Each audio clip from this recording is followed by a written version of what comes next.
आज मैं आप लोगों को चैप्टर नंबर 5 पढ़ाऊंगा, जिसमें इसका सिलेबस क्या कहता है। सबसे पहले जानते हैं नम्य उत्पादन निकाय। इसका मतलब होता है फ्लेक्सिबल मैन्युफैक्चरिंग सिस्टम।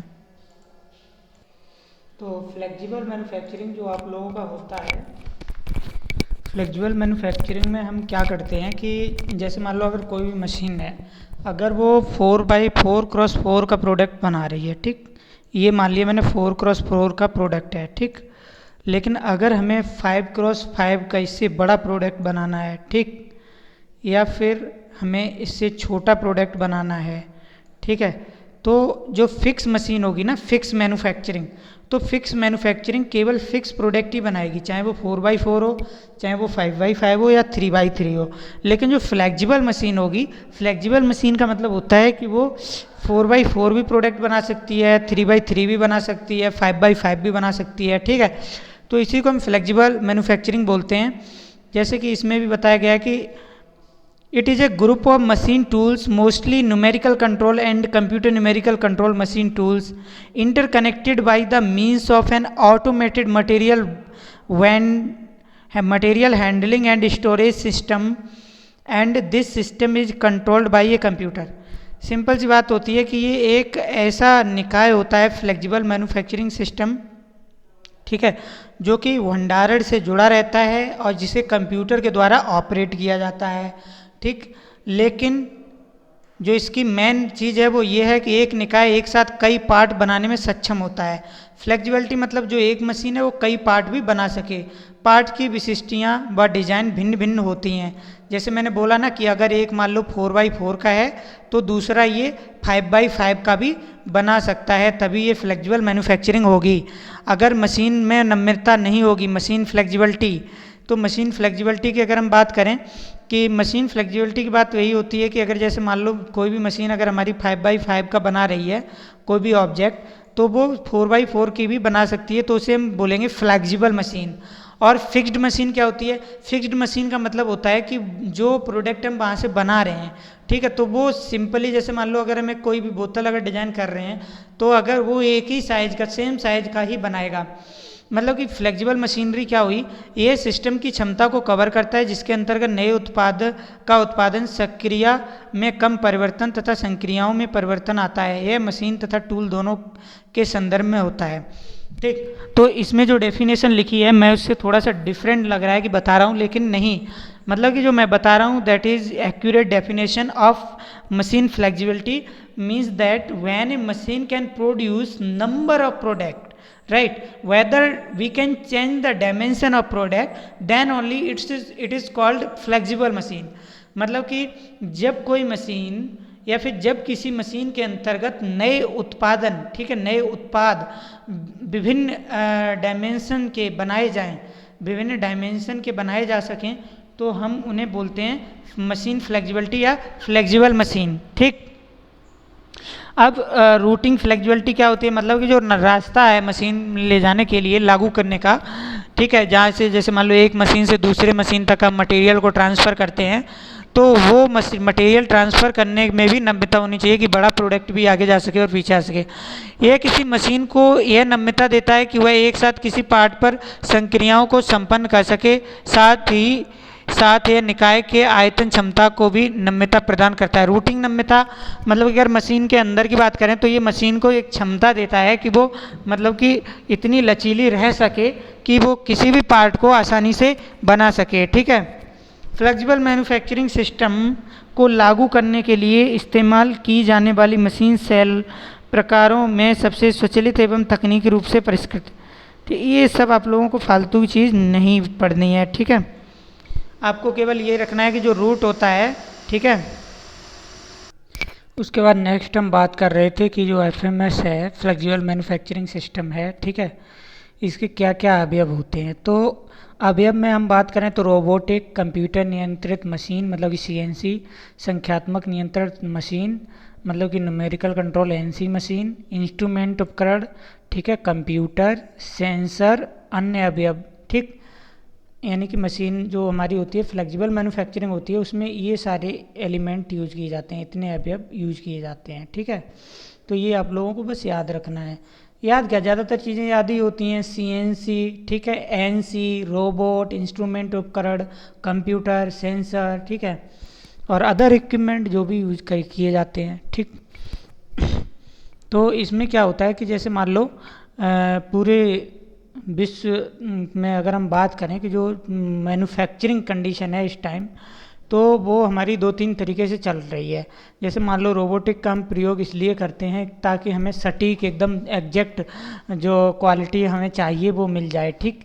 कभी कभी क्या होता है कि जैसे मान लो रोबोटिक्स का प्रयोग जिट के लिए भी किया जाता है। जिट क्या होता है, just in time. Just in time का मतलब होता है कि जैसे मान लो कोई भी प्रोडक्ट कस्टमर ने ऑर्डर किया कि हमको ये परसों चाहिए, ठीक, यानी कि कंपनी को तुरंत मैन्युफैक्चर करना है, तो तुरंत मैन्युफैक्चर तभी कर सकती है जब उसके मतलब कि जो प्रोडक्शन जो कर रही है उसमें फ्लेक्सिबिलिटी होगी, मतलब कि वो अधिक उत्पादन कर सके। ये नहीं कि वो 2 ही बना रहा है, फिक्स प्रोडक्शन है कि दिन भर में 2 ही प्रोडक्ट बनेगा, है ना। तो जस्ट इन टाइम में वो प्रोडक्ट को बनाने के लिए हमें फ्लेक्सिबल मैन्युफैक्चरिंग का ही प्रयोग करना पड़ता है, ठीक। उसके बाद उत्पादन योजना और नियंत्रण, पीपीसी, ठीक है, प्रोडक्शन प्लानिंग एंड कंट्रोल जिसे हम बोलते हैं। Production planning and control means that for the production we have to plan what we have to do, है ना। मतलब कि हमको क्या करना है ताकि वो प्रोडक्शन जो हमारा है उसके लिए अच्छे से बेटर क्वालिटी हम अपने कस्टमर को दे सकें, ठीक। तो सिंपल सी बात है कि हम फ्लेक्सिबल मैन्युफैक्चरिंग सिस्टम ही रखेंगे। ईआरपी, उद्यम संसाधन योजना, ईआरपी, ठीक। तो ये ईआरपी वाला तो आप लोगों ने देखा भी होगा, आदि के माध्यम से इन क्षमताओं को प्राप्त करने का प्रयास करते हैं, ठीक।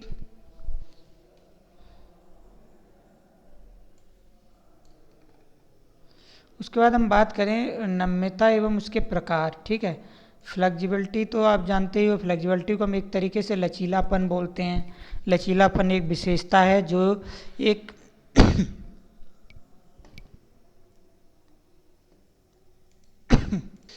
मतलब कि हम बात करें कि लचीलापन क्या होता है। लचीलापन एक विशेषता है जो एक मिश्रित मॉडल विनिर्माण मतलब मैन्युफैक्चरिंग प्रणाली को मॉडल के बीच बदलाव के कारण उत्पादन में किसी भी रुकावट के बिना भाग या उत्पाद शैली में विभिन्नताओं के एक निश्चित स्तर के साथ साथ सामना करने की अनुमति देता है। लचीलापन संभव पर्यावरण की एक विस्तृत श्रृंखला के लिए अनुकूल करने की क्षमता को मापता है, ठीक है। लचीलापन का मतलब है फ्लेक्सिबिलिटी, ठीक है। फ्लेक्सिबिलिटी मीन्स दैट मतलब कि जो प्रोडक्शन हम बना रहे हैं, ठीक, अगर उसी के बीच में अगर मुझे कुछ बदलाव करना है ना, बदलाव करना है तो बदलाव करने में हमें कोई भी परेशानी नहीं आने वाली है अगर जो हम मतलब कि सिस्टम यूज कर रहे हैं वो अगर हमारा फ्लेक्सिबल है। तो लचीला होने के लिए क्या क्या चीज़ें ज़रूरी हैं, ठीक है। सही संचालन करने के लिए विभिन्न उत्पादन इकाइयों की पहचान, कंप्यूटर नियंत्रित उत्पादक मशीनों को ऑपरेटिंग निर्देशों का त्वरित परिवर्तन, मतलब कि सीएनसी मशीनों की ज़रूरत पड़ती है। फिर उसके बाद क्या है, फिक्चर उपकरण और अन्य काम करने वाली इकाइयों की भौतिक सेटअपों का त्वरित परिवर्तन, मतलब कि इन सारी चीज़ों का जो सेटअप है वो पहले से ही हमें डिज़ाइन करना पड़ता है और कंप्यूटर न्यूमेरिकल कंट्रोल का ज़्यादा प्रयोग किया जाता है, ठीक। अब ये क्या है, विनिर्माण प्रणालियों द्वारा प्रदर्शित विभिन्न प्रकार के लचीलेपन, मतलब कि लचीले फ्लेक्सिबिलिटी के प्रकार, टाइप्स ऑफ फ्लेक्सिबिलिटी। पहली तो होती है मशीन नम्यता जिसके बारे में मैंने आपको बता दिया, ठीक है। दूसरा उत्पादन नम्यता, ठीक है।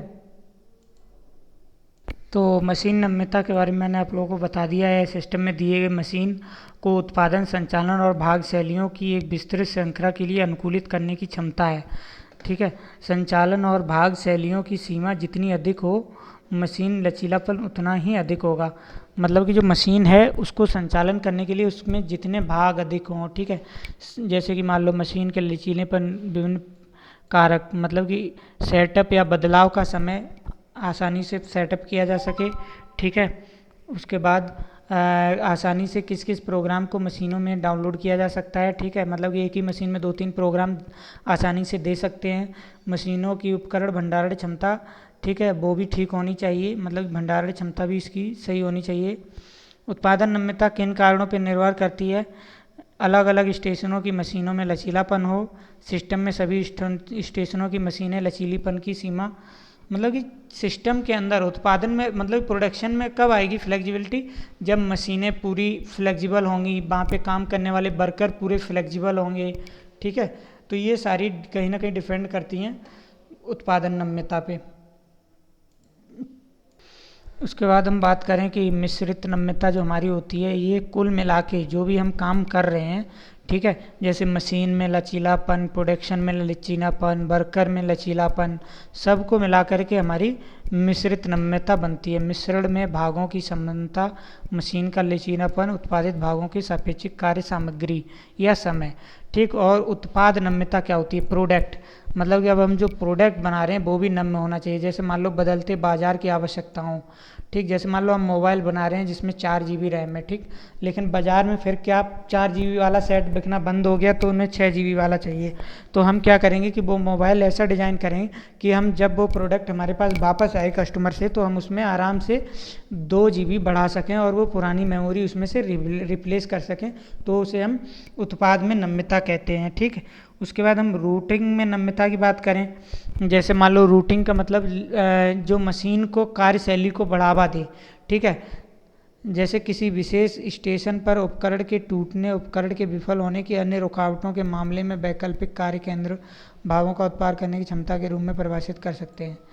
लेकिन मैं तुमको सिंपल सा बात बता दूं कि जो हमारा वर्क स्टेशन होता है, एक वर्क से दूसरे वर्क तक जितने भी टूल्स प्रयोग किए जाते हैं वो उन टूलों के लिए, मतलब कि उसके जैसे मान लो अगर एक टूल ख़राब होता है तो तुरंत वहाँ पे अगर दूसरा टूल काम करने लगे तो रूटिंग में हमें कोई भी प्रॉब्लम नहीं आएगी। जैसे मान लो प्रोडक्शन हमारा रुकेगा नहीं और काम चलता रहेगा तो उसे हम रूटिंग नम्यता बोलते हैं। ये नहीं पता चला लाइन पूरी चैन चल रही है और बीच में एक मशीन किसी टूल के कारण या मशीन की खराबी के कारण ख़राब हो जा रही है। ठीक है, तो ये वर्क स्टेशन की क्षमता, मिश्रण पार्ट की समानता या सामान्य टूलिंग की वजह से ये समस्या उत्पन्न होती है, या फिर ये नम्यता अगर रहेगी तो हम आसानी से काम कर सकेंगे। उसके बाद हम वॉल्यूम फ्लेक्सिबिलिटी की बात करें तो वॉल्यूम फ्लेक्सिबिलिटी का मतलब है, जैसे अभी मैंने बताया था, जस्ट इन टाइम, यानी कि अगर हम कोई भी प्रोडक्ट आज मान लो 10 मोबाइल बना रहे हैं, अगर मुझे आज 20 का ऑर्डर मिल जाए तो हम आराम से 20 मतलब बना के दे दें, उसे बोलते हैं वॉल्यूम नम्यता। ठीक है, विस्तार या प्रसार नम्यता, विस्तार का मतलब है कि मान लो जब भी हम कोई प्रोडक्शन बना रहे हैं, ठीक, तो वहाँ पे हम आसानी से दूसरा वर्क स्टेशन लगाकर, मतलब उसको और बढ़ा करके उसके लेआउट में, अभी ये नहीं कि हमने एक कमरे में कोई कंपनी खोल रखी है, ठीक है, तो उसमें एक ही मशीन लग सकती है, एक ही वर्कर खड़ा हो सकता है। ठीक है, यानी कि तो उसका थोड़ा विस्तार भी होना चाहिए ताकि वहाँ पे थोड़ी फ्लेक्सिबिलिटी रहे और आसानी से हम मशीन में बदलाव कर सकें। ठीक है, उसके बाद क्या है, CIM इन्वायरमेंट से संबंध। CIM का मतलब होता है कंप्यूटर इंटीग्रेटेड मैन्युफैक्चरिंग। तो कंप्यूटर इंटीग्रेटेड मैन्युफैक्चरिंग में सीधा संबंध होता है लचीलेपन का, मतलब कि FMS का, फ्लेक्सिबल मैन्युफैक्चरिंग सिस्टम का।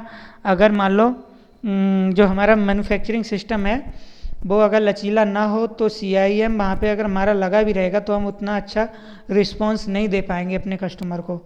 ठीक है, तो ये वही बता रहा है, वही चीज़ आप लोगों को समझ के लिखनी है। ठीक, उसके बाद अगर हम बात करें कि जो हमारी FMS है उसके प्रकार क्या क्या हो सकते हैं। ठीक है, तो पहला तो हमारा संक्रियाओं के आधार पर, depending upon kind of operations के आधार पर अगर हम बात करें तो जो हमारा निकाय है, मतलब कि वो कितने प्रकार का होता है, 2 प्रकार का होता है। पहला होता है हमारा प्रोसेसिंग ऑपरेशन, FMS। ठीक है, ऐसा ऑपरेशन एक कार्य सामग्री को एक अवस्था या चरण से दूसरे अवस्था या चरण में ये अंतिम वांछित भाग या उत्पाद की ओर से ले जाता है। यह प्रारंभिक सामर्थ्य की ज्यामिति या उपस्थिति को बदलकर उसकी वैल्यू को बढ़ाता है। सिंपल सी बात है, कोई भी ऑपरेशन है उसको एक प्रोडक्ट के शेप को दूसरे शेप में ढालकर बना दे, वही हमारा FMS होता है, प्रोसेसिंग। असेंबली ऑपरेशन क्या होता है, असेंबली में जो प्रोडक्ट हमारा बन जाता है, जैसे मान लो जब प्रोडक्ट बन जाता है तो फिर हम उसे केवल असेंबल करते हैं, इसमें टाँका लगाना, वेल्डिंग करना, ठीक है, नट बोल्ट से कसना, रिवेट का यूज करना, चिपकाना, ठीक है, ये सारे काम रह जाते हैं। मतलब कि जो हमारा एफएमएस होता है वो दो तरीके से काम करता है, एक प्रोसेसिंग ऑपरेशन और एक असेंबली ऑपरेशन। तो प्रोसेसिंग ऑपरेशन में क्या होता है, प्रोसेसिंग ऑपरेशन में सिंपली हम ऑब्जेक्ट को एक शेप या साइज में से या एक अवस्था में से दूसरी अवस्था में परिवर्तित कर देते हैं। और दूसरा होता है हमारा असेंबली ऑपरेशन एफएमएस, जिसमें हम क्या करते हैं, ऑब्जेक्ट को हम केवल असेंबल करते हैं। जैसे मान लो, जैसे बाइक का अगर मैं एग्जांपल लूँ, बाइक के डिफरेंट पार्ट हम डिफरेंट कंपनियों में बनाते हैं, लेकिन लास्ट में आकर के हम असेंबली ऑपरेशन करते हैं। ठीक है। उसके बाद क्या है, मशीनों की संख्या के आधार पर अगर हम इसे परिभाषित करें तो हमारा एकल मशीन सेल, नम्य उत्पादन मशीन सेल और नम्य बहु उत्पादन मशीन सेल। ठीक है। ये हमारा मतलब कि एक मशीन जो होती है केवल एक ही सेल का उत्पादन करे। ठीक। और नम्य मतलब फ्लेक्सिबल रहे, और ये नम्य बहु उत्पादन रहे, मतलब बहुत ज़्यादा प्रोडक्शन करे। ठीक। तो एकल वाले में देखो, एकल वाले में क्या क्या होता है, इसमें केवल सीएनसी मशीन होती है जिसके साथ ऑटोमेटिक मटेरियल हैंडलिंग लगी होती है, इसमें केवल सीएनसी मशीन होती है। ठीक। और दूसरे में नम्य वाले में क्या होता है, इसमें 2 या 3 सीएनसी मशीन होती हैं। ठीक। और बहु वाले में क्या होता है, इस निकाय में 4 या 4 से अधिक सीएनसी मशीन लगी होती हैं। मतलब कि जिसमें एक सीएनसी मशीन लगी हो एकल, नम्य उत्पादन में 2 सीएनसी मशीन एक ही काम के लिए लगी हो। ठीक है। और नम्य बहु उत्पादन सेल में जब 4 या 4 से अधिक सीएनसी मशीन एक ही काम में लगे हों। ठीक। तो उसे हम इस तरीके से डिवाइड करते हैं। उसके बाद हम बात करते हैं कि नम्यता के आधार पर हम किस तरीके से डिवाइड करेंगे। तो पहला होता है हमारा डेडिकेटेड, दूसरा होता है हमारा रैंडम ऑर्डर। ठीक है। तो डेडिकेटेड का मतलब होता है कि पार्टिकुलर प्रोडक्ट के लिए पार्टिकुलर मशीन या डिजाइन तैयार की जाए। ठीक है। और रैंडम ऑर्डर का मतलब होता है कि जब हम कोई भी, जैसे मान लो कोई भी अगर हमारा कस्टमर है, हमें एक ऑर्डर दे रहा है, कल दूसरा ऑर्डर दे रहा है, मतलब हम रैंडमली किसी भी प्रोडक्ट को बनाने लग रहे हैं। हमारे पास इतना ज़्यादा सिस्टम फ्लेक्सिबल है कि हम कोई भी प्रोडक्ट फ्लेक्सिबल मैन्युफैक्चरिंग के द्वारा हम बना दे रहे हैं, तो उसे हम रैंडम ऑर्डर बोलते हैं। ठीक। उसके बाद अगर हम भौतिक उपनिकाय की बात करें तो इसमें क्या होता है, इसमें कुछ नहीं, एक कार्य स्टेशन होता है, भंडारण स्टोरेज सिस्टम होता है, एक मटेरियल हैंडलिंग सिस्टम होता है, ये सारा होता है। वर्क स्टेशन का मतलब है जहाँ से हम काम करते हैं, सीएनसी मशीन पे लोडिंग अनलोडिंग करना। ठीक। भंडारण जहाँ पे हम अपना इन्वेंट्री वगैरह रखते हैं। ठीक है। बफर स्टॉक रखते हैं। ठीक। उसे हम भंडारण बोलते हैं। मटेरियल हैंडलिंग मतलब जहाँ से हम मटेरियल को हैंडल करें। ठीक है। मटेरियल हैंडलिंग होता है। ठीक। जैसे मान लो पावर व्हीकल, कन्वेयर या ऑटोमेटेड व्हीकल्स। ठीक। ये सब मटेरियल हैंडल करते हैं, एक जगह से दूसरी जगह पर भेजते हैं। ठीक। उसके बाद हम बात करें कंट्रोल हार्डवेयर सॉफ्टवेयर की। जो हार्डवेयर सॉफ्टवेयर वही जो मतलब कि उसको फ्लेक्सिबल मैन्युफैक्चरिंग को जो कंट्रोल करने के लिए सॉफ्टवेयर का यूज़ किया जाता है, उसे कंट्रोल हार्डवेयर बोलते हैं, कंट्रोल सॉफ्टवेयर बोलते हैं। और जिस हार्डवेयर का प्रयोग किया जाता है कंप्यूटर में, उसे हम हार्डवेयर बोलते हैं। जैसे इसमें प्रिंटर, मेमोरी, स्टोरेज या जो भी कंप्यूटर प्रयोग किया जा रहा है। ठीक। उसके बाद क्या है, न्यूमेरिकल कंट्रोल मशीन टूल। इसमें मशीन टूल कौन कौन से प्रयोग किए जा रहे हैं। ठीक। तो मशीन टूल जो भी है हमारे, जो भी मशीन टूल हम यूज़ कर रहे हैं उनको हम 3 एक्सिस पे यूज़ करते हैं, एक्स, ठीक है, वाई और जेड। ठीक। यानी कि तीनों एक्सिस पे वो आसानी से हमारा टूल जो है वो काम कर सके, चाहे टेबल को रोटेट करा के, चाहे किसी भी तरीके से मूव करा के। उसके बाद क्या है, उसके बाद जो है वो कोई ज़्यादा इम्पोर्टेंट नहीं है। अब देखो इसमें फिर से पूछ रहा है कि मटेरियल हैंडलिंग इक्विपमेंट क्या होता है। ठीक है।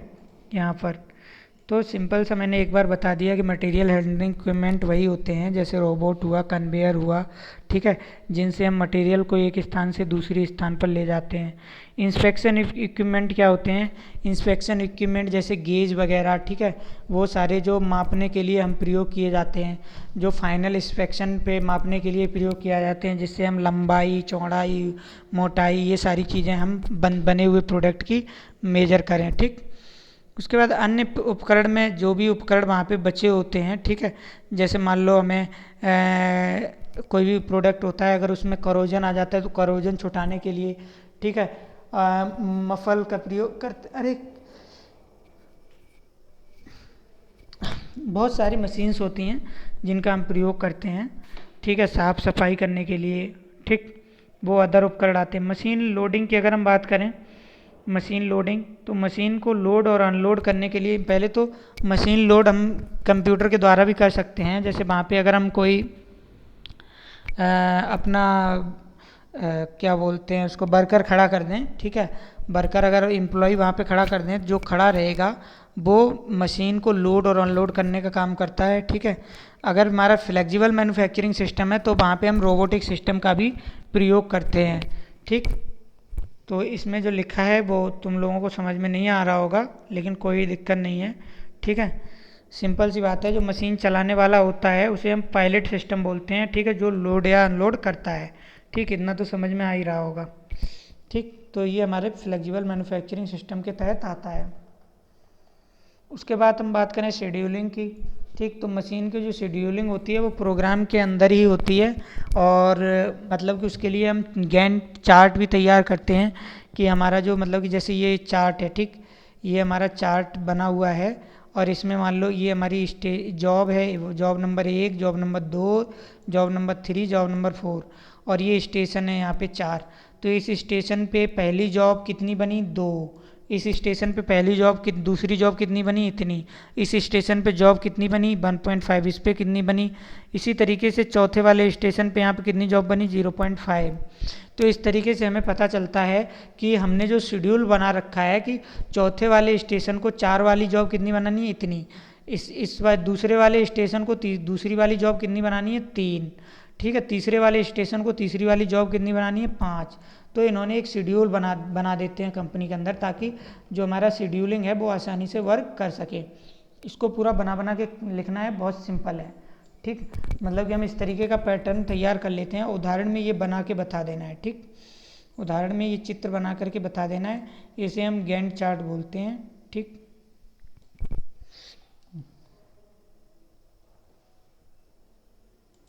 नेक्स्ट चलते हैं। लास्ट में जो हमारा इम्पोर्टेंट टॉपिक है वो ये है कि एफएमएस निकाय को हम नियंत्रण किस तरीके से करते हैं, ठीक। तो फ्लेक्सिबल मैन्युफैक्चरिंग को नियंत्रण करने के लिए हम सबसे पहले यहाँ पे जैसे मान लो कोई भी प्रोडक्ट है उसमें इनपुट देते हैं, एक कंट्रोलर लगाए रखते हैं, एक एक्चुएटर लगा रहता है, एक प्रोसेसर होता है, ठीक। प्रोसेसर क्या करता है, जो मशीन को इनपुट दे करके प्रोसेस करवा के आउटपुट दे देता है, फिर हम प्रोसेसर से यहाँ पे एक फीडबैक ले लेते हैं, ठीक।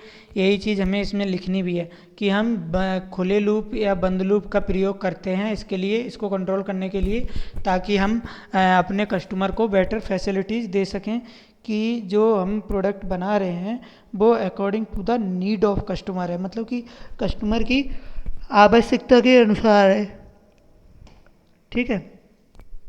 देखो ये हमारा क्लोज लूप सिस्टम था, और ये नीचे वाला हमारा ओपन लूप सिस्टम है। तो ये दोनों बता करके बता दोगे, ये दोनों मैं पिछले चैप्टर में आप लोगों को बता चुका हूँ कि क्लोज लूप सिस्टम और ओपन लूप सिस्टम क्या होता है।